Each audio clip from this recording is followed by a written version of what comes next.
చాణక్య నీతి ప్రకారం మనం నివసించే ప్రదేశం కూడా చాలా ముఖ్యం. మానసిక ప్రశాంతత కావాలంటే కొన్ని ప్రదేశాల్లో ఉండకపోవడమే మంచిదని చాణక్యుడు చెప్పాడు. ప్రతి ఒక్కరూ జీవితంలో విజయం సాధించి సుఖవంతమైన జీవితాన్ని గడపాలని కోరుకుంటారు.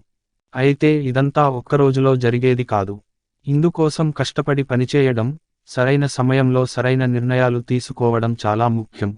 విజయానికి సరైన దిశలో కృషి ఎంత అవసరమో, మీరు ఎక్కడ నివసిస్తున్నారో అంతే ముఖ్యం.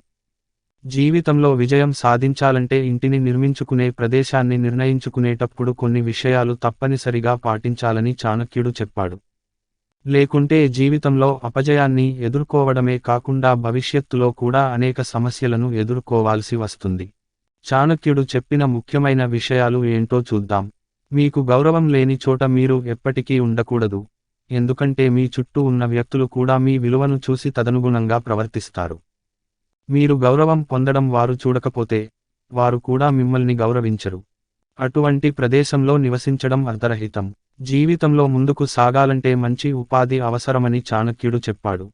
మీరు నివసించే ప్రదేశం మీకు ఉద్యోగ అవకాశాలు లభించే ప్రదేశంగా ఉండాలి. ఉద్యోగావకాశాలు లేకుంటే, స్థలం ఎంత సౌకర్యవంతంగా ఉన్నా, అందంగా ఉన్నా అది మీకు విలువ లేకుండా పోతుంది. మీ స్నేహితులు, బంధువులు అవసరమైన సందర్భాలు మీ జీవితంలో ఖచ్చితంగా ఉంటాయి. స్నేహితులు, బంధువులు నివసించే దగ్గరలో ఇల్లు కట్టుకోండి. లేకుంటే కష్ట సమయాలు మీకు మరింత భారంగా మారతాయి. మీరు నివసించే ప్రదేశానికి సమీపంలో ఒక మంచి విద్యా సంస్థను కలిగి ఉండటం చాలా ముఖ్యం. ఎందుకంటే విద్య ద్వారా మాత్రమే సమాజంలో మంచి వ్యక్తి అభివృద్ధి చెందగలడు.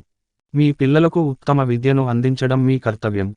మీ పిల్లలకు ఉజ్వల భవిష్యత్తు ఉండే స్థలాన్ని ఎంచుకోండి. ఏదైనా కొత్తదాన్ని నేర్చుకునే అవకాశాన్ని మీకు కల్పించే ప్రదేశం మీరు నివసించడానికి ఉత్తమమైనది. మీరు కొత్తగా ఏదైనా నేర్చుకునే అనుభవాన్ని అందించగల స్థలాన్ని ఎంచుకోండి. అక్కడ స్థిరపడండి. జీవితంలో ఇల్లు చాలా ముఖ్యం. మనం నివసించే ప్రదేశం కూడా మన విజయాన్ని నిర్ణయిస్తుంది. అందుకే పైన చెప్పిన ప్రదేశాల్లో ఇంటిని నిర్మించుకోవాలి. లేదంటే మీరు ఒంటరైపోతారు. జీవితంలో గెలవాలంటే మనం నివసించే ప్రదేశం కూడా ముఖ్యమే. చాణక్యుడు చెప్పినట్టుగా ఇంటితోనూ మీకు కొన్ని విషయాల్లో కలిసి వస్తుంది. అందుకే కొత్తగా ఇల్లు కట్టుకునే ముందు అన్నీ పరిశీలించుకోవాలి.